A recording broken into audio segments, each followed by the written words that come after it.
कलीम सिद्दीकी साहब को उत्तर प्रदेश की पुलिस ये कहकर उनकी गिरफ्तारी कर लेती है कि मौलाना साहब जो है वो धर्म परिवर्तन का काम कर रहे हैं। इस मुल्क के अंदर पिछले 70 सालों से ये हमारा अपना मुल्क है और 70 सालों के अंदर कोई सरकार ये बता दे एक एग्ज़ाम्पल कि जहाँ पर ज़ोर ज़बरदस्ती करके किसी का धर्म परिवर्तन मुसलमानों की तरफ से किया गया है। लेकिन एक बात आप अच्छी तरह से जानते हैं कि उत्तर प्रदेश में चुनाव आने वाले हैं। वो लाशें जो गंगा के किनारे के ऊपर तैर रही थी, जिन हमारे हिंदू भाई बहनों की माताओं की लाशें उस गंगा के किनारे तैर रही थी और जिसे कुत्ते नोचकर खा रहे थे, ये तस्वीरें कोई दुनिया से छुपी नहीं है, पूरी दुनिया के अंदर ये दिखाई गई थी। अब किस मुंह से जाएंगे अपने वोट बटोरने के लिए? तो सबसे आसान हथियार उत्तर प्रदेश के अंदर हमेशा से ये रहा है कि किसी तरह से मुसलमानों को टारगेट करो, वोट का पोलराइजेशन करो और अपनी दुकान चलाओ। यही काम पिछले ना जाने कितने सालों से ये चलता हुआ आ रहा है और उसी की एक कड़ी के तहत मौलाना कलीम सिद्दीकी साहब को गिरफ्तार किया गया है।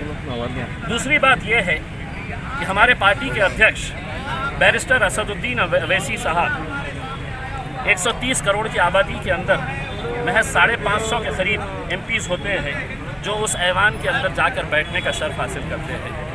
उनका घर 34 अशोका रोड, बिल्कुल घर के सामने पुलिस स्टेशन है।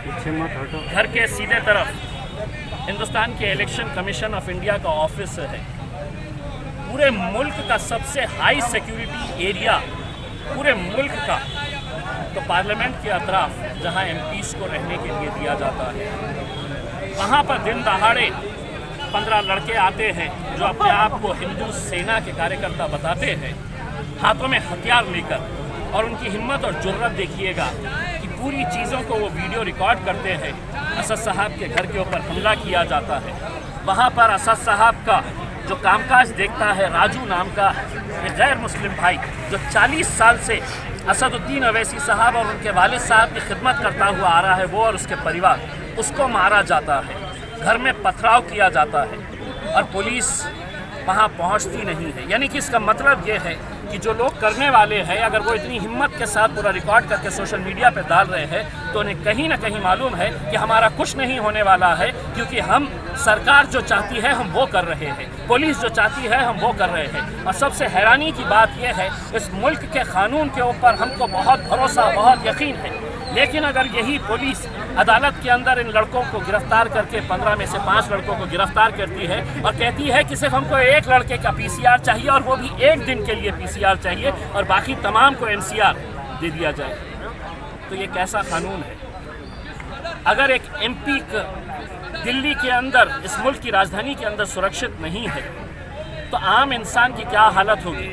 ये सब इसलिए किया जा रहा है कि कहीं ना कहीं इनको खामोश बिठाओ, इनके अंदर एक डर का माहौल तैयार कर डालो, एक खौफ का माहौल तैयार कर डालो कि तुम अपनी ज़बान बंद रखो। और सिर्फ वहीं पर नहीं, मैं औरंगाबाद की पुलिस के ऊपर भी वही इल्ज़ाम लगाता हूँ। जब गरीब व्यापारियों की मदद करने के लिए हम जाते हैं तो 9 सेक्शंस मुझ पर लगाए गए, और किसके बोलने के ऊपर, किस मंत्री का फ़ोन किस पुलिस ऑफिसर के पास आया, ये अदालत के अंदर उनको साबित करना पड़ेगा। रात में 12 बजे 9 सेक्शंस मेरे ऊपर लगाए गए और ये कहा गया कि मैंने हथियार का इस्तेमाल किया, जबकि जो लोग हथियार इस्तेमाल कर रहे हैं सही मानों में, उनके ऊपर कुछ नहीं, उनको सीधा MCR दे दिया जाता है। तो ये सिर्फ कोशिशें हैं कि मजलिस इत्तेहाद उल मुस्लिमीन के, हम खामोश बैठने वाली जमात नहीं है, हम बोलते हैं और इंशाअल्लाह इसके बाद और ताकत के साथ बोलेंगे।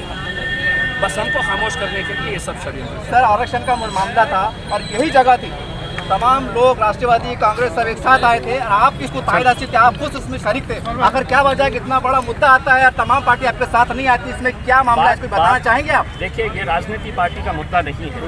मैं राष्ट्रवादी कांग्रेस के वो नेता जो शहर की गलियों के अंदर घूम रहे थे, जिलेबी खाते हुए और उनके तलवे चाटने वाले वो नेता जो अपने आप को मुसलमान बनाने का दावा करते हैं, बनने का दावा करते हैं और कहते हैं कि मैं तो सही मुसलमान हूँ, तो मुसलमानों के मुद्दे के ऊपर नहीं, मुसलमान का मुद्दा आया तो अवैसी लड़ेगा, हमारी ताई नहीं लड़ेगी, हमारा बाप नहीं लड़ेगा। कांग्रेस वाले कहेंगे कि नहीं हमारा बाप खामोश रहेगा, वो कुछ नहीं कहेगा, अवैसी बोलेगा, अवैसी लड़ेगा करके। तो मैं उनसे ये कहना चाहता हूँ कि आज हमने ये आंदोलन किया है, कल तुम आओ आंदोलन के अंदर और हमको बुलाओ, हम आएंगे तुम्हारे आंदोलन के अंदर शरीक होने, क्योंकि ये मुद्दा राजनीति का नहीं है। राजनीति तुम करते हैं और तुम्हारी घटिया राजनीति तुमको मुबारक, लेकिन हम जहां पर भी जुल्म होगा, ज़्यादती होंगी, इंशाल्लाह खड़े रहेंगे, पूरी ताकत के साथ खड़े रहेंगे। चाहे पुलिस का दबाव डालो हमारे ऊपर, हमको अरेस्ट करने की धमकी दो, कुछ भी करो उसके अंदर, लेकिन मजलिस हमेशा से खड़ी रही है और आगे भी इंशाल्लाह। सर बतौर खास हर पार्टी में मुसलमान जो जुड़ा हुआ है। मौलाना कलीमुद्दीन सिद्दीकी पे जो आरोप लगे हैं वो आरोप झूठे हैं, तो जल्दी से जल्द सरकार इस पर निर्णय लेंगे या नहीं लेंगे? देखिए, मैं उलमाए कराम को ये कहा हूँ कि आप हुक्म करिए हमें, क्योंकि हमारे जो सबसे मोअज़्ज़ज़ जिनको हम सभी लोग मानते हैं, अगर उनको जेलों के अंदर ठूस दिया जाएगा, उनके ऊपर बेबुनियाद इल्ज़ाम लगाए जाएंगे और अगर हम खामोश रहेंगे, अगर उलमाए कराम ने अगर हमको हुक्म दिया कि औरंगाबाद की सड़कों के ऊपर हमको निकलना पड़ेगा, मैं आपको यकीन दिलाता हूँ कि औरंगाबाद की सड़कों के ऊपर ऐसा जुलूस निकाला जाएगा कि हर घर का शख्स जो है वो सड़क के ऊपर नजर आएगा।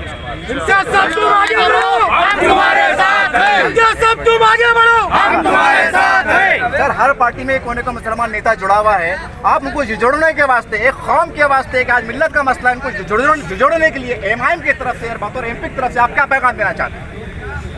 मुसलमान नाम के है, दलाली करने वाले दलाल है जो मुसलमानों की क़यादत ख़त्म करने के लिए ठेका लेते हैं अपने आकाओं से।